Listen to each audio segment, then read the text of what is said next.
the devotee turns towards grace, but does not turn away. With all the faculties of his mind, heart, and soul, he focuses upon that which is mighty to save. As he does this, something unique begins to happen. Being in such direct contact with grace, we begin to change. Our sinful concepts begin to dissolve into the light. I am not a holy man. I am not a righteous man. And I do not aspire to become one. I desire to speak the truth and to give you no other reason to believe me, so that my words may be judged upon their merit alone. Welcome to Come Look and Live.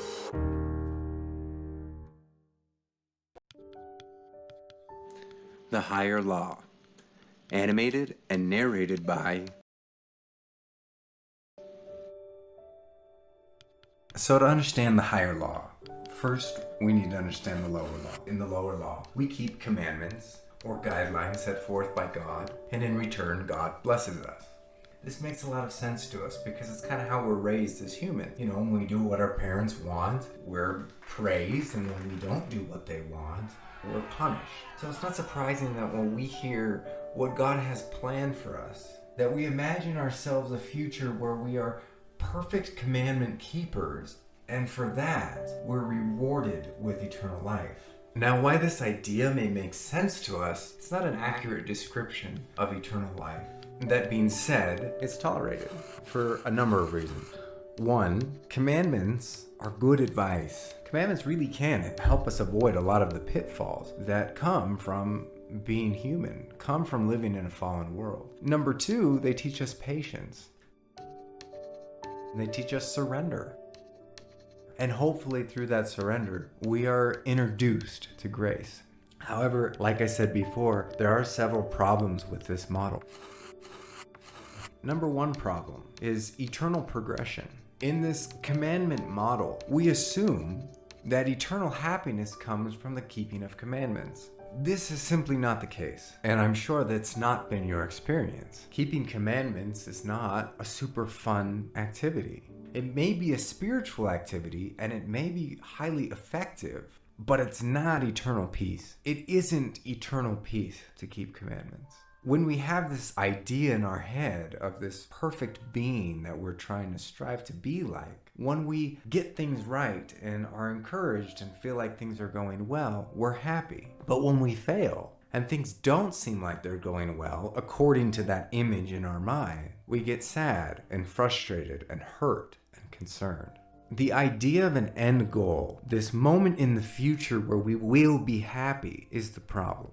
That moment never comes. If progression is eternal, it cannot be your source of fulfillment, because that end that you're imagining in your mind, that you're using to determine how you feel about yourself, that end never comes. You may get something, you may achieve something spiritually, but then you will quickly move on to the next thing, because that's the nature of progression. So lasting peace and happiness cannot come from progression. And that's a really, really fundamental principle to understand.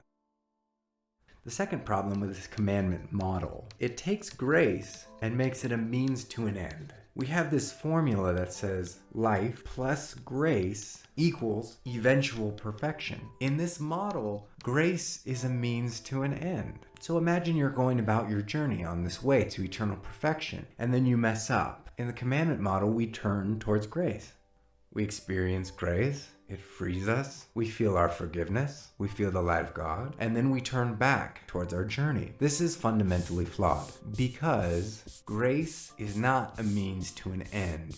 It is the end. I am suggesting that this formula should read life plus grace equals grace. We may say we understand this, but our actions have to line up with that understanding. This commandment model does not include a good understanding of grace. So what is grace? Let's talk about that a little. Grace is really, really hard to explain because it's not a thing. It's also not something that you can explain with the mind. It is transcendent to time. It is beyond time. The mind works in time, therefore it cannot understand it. You can only point to grace. So 2,000 years ago, when Christ, being who he was, realized that what he wanted to share with the world was grace, he realized that just explaining it wouldn't do a lot of good. He had to show it. The nature of his last few days on earth articulated grace in a way that was really, really profound, in a way that was understandable beyond words. When Christ was sold out by a friend for a handful of gold, grace was there. When he was brutally beaten and whipped by the Roman soldiers, grace was there. When he suffered the pain of all the sins of the world, grace was there. When he was crucified by his own people, grace was there. His willingness to suffer through these experiences is evidence of his conviction to that which is untarnishable. Grace was here in the beginning. It was here before all of this, and it will be here long after all of this is gone. Grace does not dim with time. Christ did not invent grace. He articulated it. His intent was to remind you of it. So how then do we access that grace? Before, when we were just commandment keepers, we experienced grace with a quick glance at Christ and then continued about our way. But at some point, the suffering of that happy, sad, happy, sad, happy, sad becomes so intense and so intolerable that we seek a better way, a more excellent way. We seek the higher law. The devotee turns towards grace, but does not turn away. With all the faculties of his mind, heart, and soul, he focuses upon that which is mighty to save. As he does this, something unique begins to happen. Being in such direct contact with grace, we begin to change.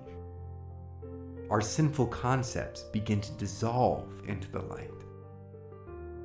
Before, we had a career and we took great pleasure in our success. Now we see that as an unreliable source of fulfillment. We still go about our duties, but our heart is reserved for that which never changes.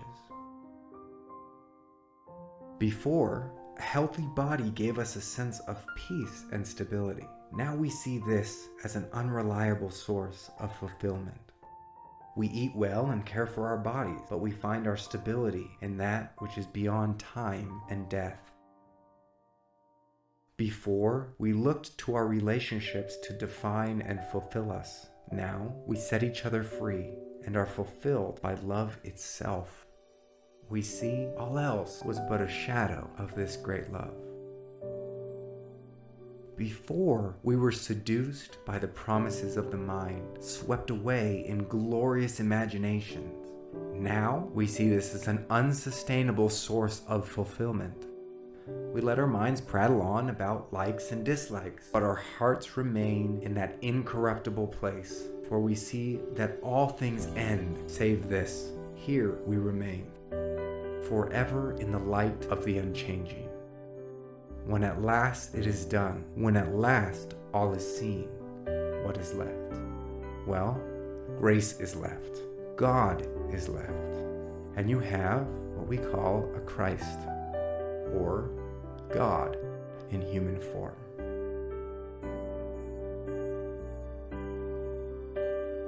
Grace is unchanging, ever present. It is home. It was here in the beginning, and it will be here long after the end. It is that which never changes. Christ is the mirror of God. If you look at him, you will see your own divine reflection. Maybe we're not quite ready to dissolve into God, but that's okay. Because grace does the work. All you're required to do is look. Look to Christ in every thought and in every moment, and He will set you free. Grace is who you are when you take everything else out. Grace is the perfection that lies at the heart of every moment, even the nasty ones. It is the milk and honey without price. You can't go find it. You can't earn it. It's already here. Grace cannot be changed. It cannot be tarnished. It is beyond everything, because everything came from it. It is the beginning and the end.